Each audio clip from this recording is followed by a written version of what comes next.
Welcome to நலம் தான் viewers. இன்னைக்கு தட்டைப்பயிறு வடை செய்ய போறோம். பக்கோடாவும் போடலாம், வடையாவும் செய்யலாம். நான் இன்னைக்கு வடை மாதிரி தட்ட போறேன். தட்டைப்பயிறுங்கிறது இந்த இது மாதிரி இதுதான்.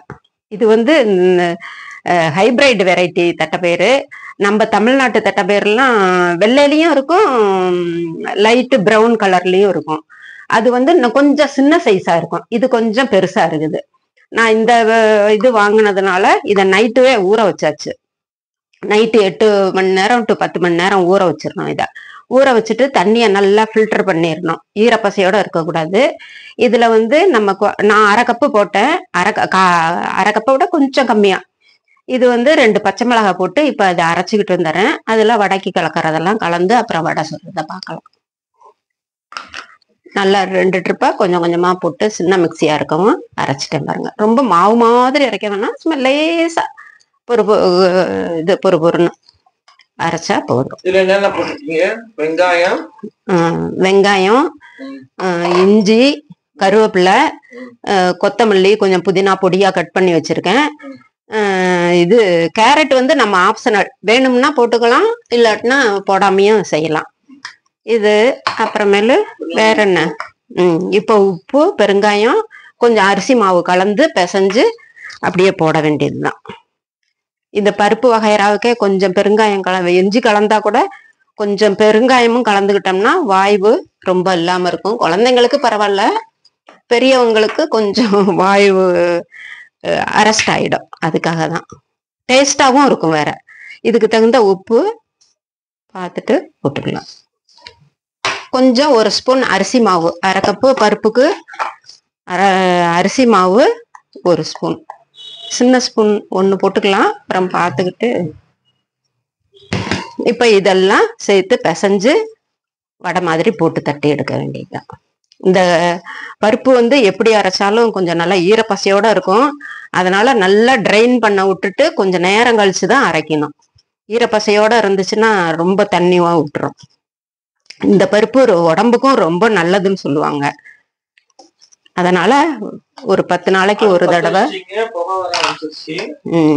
இப்போ நம்ம பக்கோடா மாதிரியும் போட்டுக்கலாம், வடை மாதிரியும் தட்டி எடுத்துக்கலாம். நம்ம டேஸ்ட்டுக்கு தான், நம்ம விருப்பத்துக்கு தான். இப்போ உப்பு எல்லா பக்கமும் கலக்கணும். எல்லாம் பிசைஞ்சாச்சு. இந்த இப்போ எண்ணெய் காஞ்சிருச்சு.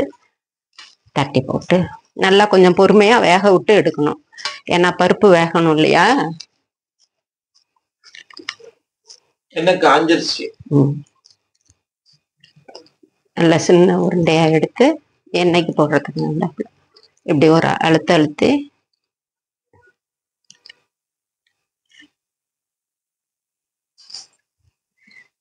அவ்வளவுதான். இது மாதிரி போட்டு நல்லா வேக விட்டு கொஞ்சம் வெந்ததுக்கு அப்புறம் கரண்டியை விட்டு திருப்பணும். உடனே திருப்ப கூடாது.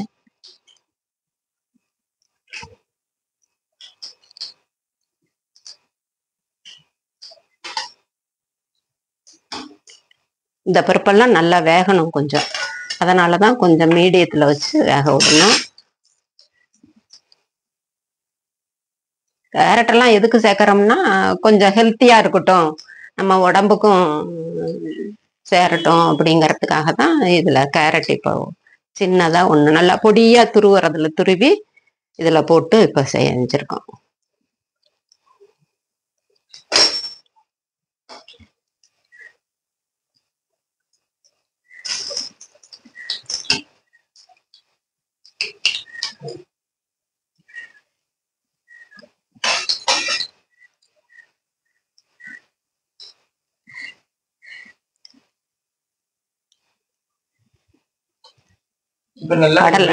கடலெண்ணெயா இருக்கவும் நல்லா வாசமா இருக்கு.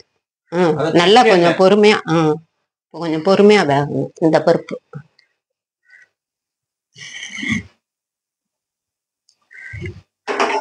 இந்த பருப்பு ஏன்னா தட்டைப்பயிறு இது இங்கிலீஷ்ல என்ன பேர்? சுண்டல் சொல்லு. சுண்டல் செஞ்சு சாப்பிட்டா கூட ரொம்ப டேஸ்டா இருக்கும், நல்லா இருக்கும். நல்லா தேங்காய் எல்லாம் துருவி போட்டு வரமிளகா கூட போட்டு ஆட்டலாம். இதுல வரமிளகா போட்டோம்னா கலர் கொஞ்சம் கடலைப்பருப்பு கலருக்கு வரும். நான் பச்சை மிளகா போட்டிருக்கிறதுனால இந்த லைட் ப்ரௌனா இருக்குது.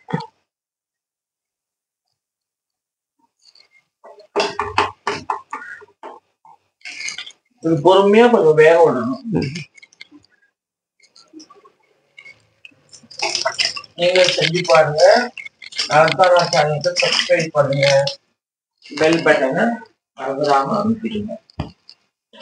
இப்ப சூப்பரா வந்துட்டு பாருங்க.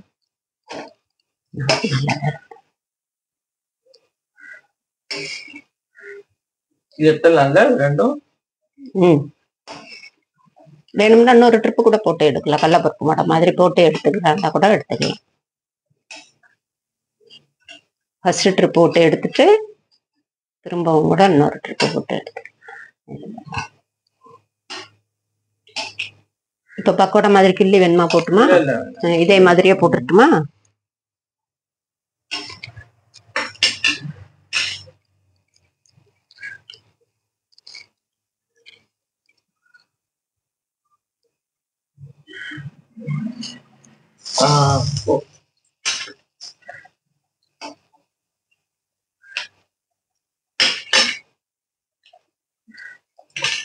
இது பாருங்க, நல்லா எவ்வளவு சூப்பரா வந்துருக்கு பாருங்க. பாய்.